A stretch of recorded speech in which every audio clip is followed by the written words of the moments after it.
Hi again. So, I'm really happy to see so many people have made it here to join the discussion for A Positive Media. I'm not actually a journalist. I work in a family perfumery business, training to be an accountant. But about a year ago, I was becoming really frustrated with the lack of positive news. Frustrated with constantly being confronted with problems, not even on a global scale, just individual tragedies that seemed to feed their way into my outlook of the world. And it began to really depress me. So I did something about it. I started a website called www.whatagoodweek.com. I collected what I considered to be good news stories that I found in various media sources in the week, and I uploaded them onto my site every Sunday. I've done it for a year now, and it's been really good for me. It's a challenge that I've really enjoyed proving to myself and showing others that there really are good things going on in the world. Every week I was so surprised at the amazing stories that I would find. I didn't ever have an interest in science and technology, but even I can't help but get excited about the changes that are happening on such an epic scale in that sector that have the power to benefit millions.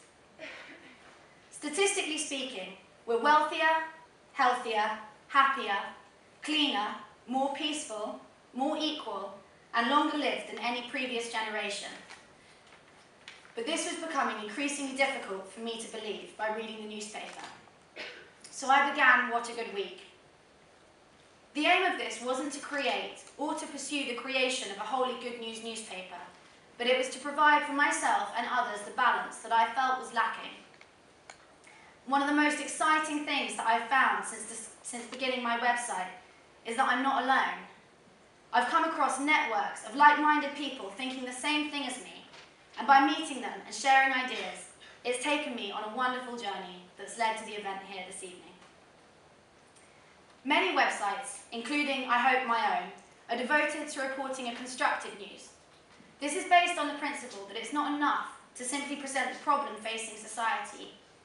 People want to know how to channel this information into something constructive. What we advocate is that this type of constructive news was increased in the mainstream media to become a stable component in classic news reporting, rather than just a niche part of journalism. So why is good news often less valued? Well, perhaps people are attracted to bad news. Perhaps people do seek comfort in others' misfortunes. Or perhaps psychologically we have a survival instinct within us, which reacts to bad news. People do want to know about the dangers of the world so they can know how to avoid them. The development of the industry, it seems, has grown and benefited from critical investigative journalism, such as the Watergate scandal and most recently, the Leveson inquiry. The Watergate scandal, for those who don't know, exposed the scope of corruption in the American government, which led to the resignation of President Nixon. And the key journalists in uncovering this scandal became idols, and they're still viewed as role models for journalists today. Whilst the heroism of these journalists was praised by the industry, the counterproductivity of this was that it led to many wanting to emulate their success and catch the crooks. And there's nothing wrong with that, but not everyone is a crook. There is a lot of good out there. President Johnson once complained about negative reporting to Henry Luce, editor and publisher of Time magazine. Johnson waved the current copy of Time at Luce and exclaimed, "This week, 200,000 ethnic minorities registered in the South, thanks to the Voting Rights Act. 300,000 elderly people are now to be covered by Medicare. We have 100,000 young kids working in troubled neighbourhoods, and none of that's in here." To which Luce replied, "Mr. President, good news isn't news. Bad news is news." Well, tonight we are here to question that view. I've spoken to so many people since I began my website, I couldn't keep quiet about it for the first few months. And I would always ask people, do you read the newspaper? And if they replied no, I would ask why. And in almost every case, their answer was because they found it too depressing. But not once did I hear anyone say that it's because they simply weren't interested. I almost became one of these people. If my choice was the current news headlines or nothing, I really would have been tempted to opt for nothing. But instead of being seduced by the idea that ignorance is bliss, I went the other way. I wanted to find out more about the world, but in a way that suited my interests. It's not that I'm not interested in many of the world's problems, it's just that that's not all I'm interested in. And this was the motivation behind What a Good Week.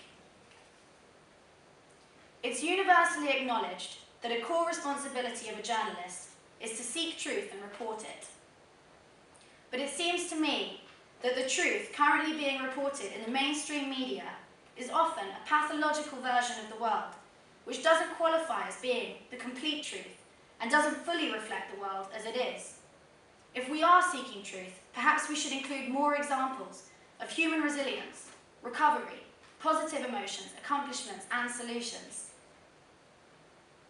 I'm not here to undermine the great work that many journalists do, often in difficult circumstances and sometimes at risk of their own lives. I'm here to plead for the greater inclusion of positive news stories in the mainstream media. The greater inclusion of the positive news stories will contribute to the completed picture of the world, not mask its truth. The guest speakers that we're fortunate to have with us this evening will continue to discuss, from their own perspective and experience, why the greater inclusion of positive journalism